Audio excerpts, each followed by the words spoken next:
को डायग्राम के ज़रिए एक्यूट एंड क्रॉनिक इन्फ्लेमेशन समझाने की कोशिश करता हूँ so that you can understand is verbal.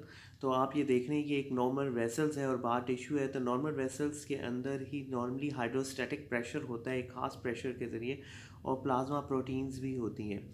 तो ये दोनों प्रेशर तकरीबन ही बराबर होता है, जिसकी वजह से ना फ्लूइड अंदर आता है ना फ्लूइड बाहर जाता है। ठीक है, तो नेट नो फ्लूइड ना प्रोटीन लीकेज भी नहीं होता। ठीक है, लेकिन जब कोई वायरस वगैरह आता है या कोई बैक्टीरिया आता है तो उस सूरत में वास्कुलर परमेबिलिटी इंक्रीज़ हो जाती है, जैसे मैंने आपको बताया था।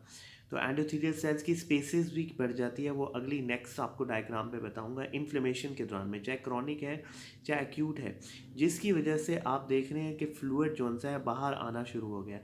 अगर जो फ्लूइड बाहर आता है उसमें प्रोटीन ज़्यादा है तो वो एक्सीडेट होता है, और अगर उसमें प्रोटीन कम है तो वो ट्रांसुडेट होता है। ट्रांसुडेट ज़्यादातर रीनल फेलियर में होता है और एक्सीडेट टीबी में होता है। ठीक है, तो जो नेक्स्ट डायग्राम है वो है नॉर्मल। आप देख रहे हैं ये लीकोसाइट्स वगैरह हैं और ये एंडोथीलियम है। तो ये लीकोसाइट और एंडोथीलियम और प्लाज्मा प्रोटीन अंदर होते ही हैं, ये नॉर्मल है। जब इन्फ्लेमेशन होती है तो ये जो लीकोसाइट्स हैं ये रिट्रैक्ट कर जाते हैं और मौका मिलता है जो लीकोसाइट को अंदर बाहर बाहर आने का, तो ये बाहर आ जाते हैं। ठीक है, और टिश्यू के अंदर आ जाते हैं, और एंडोथीलियम जो ही ये बाहर आते हैं तो उसके बाद साथ साथ में प्रोटीन्स वगैरह भी और माइक्रोबियल टॉक्सिन्स वगैरह भी वो भी बाहर आ जाते हैं। इससे इन्फ्लेमेशन का एक सिलसिला शुरू हो जाता है।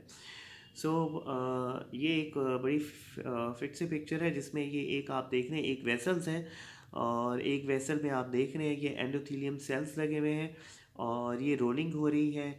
और you have you seen that this is a rolling progress, ये माइग्रेशन है थ्रू एंडोथीलियम के ज़रिए आ गए हैं।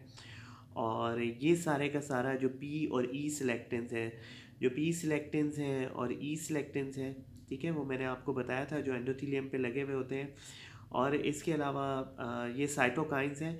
जो साइटोकाइंस होते हैं वो एक माइक्रोफेजेस माइक्रोफोज के साथ हो तो वो साइटोकाइंस रिलीज, तो साइटोकाइंस ही इसे पी और ई को एक्टिवेट करवाएगा। इसके अलावा साइटोकाइंस हमारे जो कीमोकाइंस भी रिलीज़ करवाएगा। जो माइक्रोफेजेस एक जो माइक्रोफेजेस होगा वो आगे जौन सा है कीमोकाइंस भी रिलीज़ करवाएगा और साइटोकाइन भी रिलीज़ करवाएगा। तो कीमोकाइन ज़ाहिर बात है ये अट्रैक्शन है और माइक्रोवेव्स की तरह।